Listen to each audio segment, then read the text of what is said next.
So two doctors have come down from London to Captain Jack Aubrey's cottage, and they're sitting around waiting for Mrs. Williams to appear, and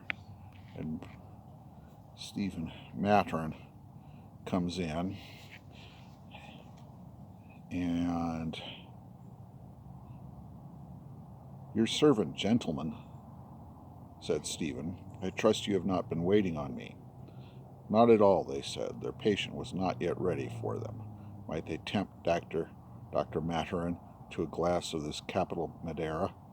They might, said Dr. Maturin, and as he drank he observed that it was shocking how corpses had ridden.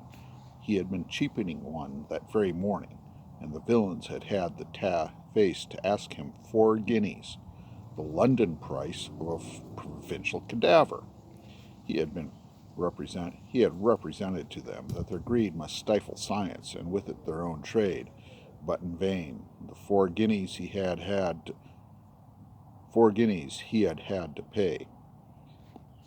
In fact, he was quite pleased with it, one of the few female corpses he had seen with that curious quasi-calcification of the palmar aponeuroses.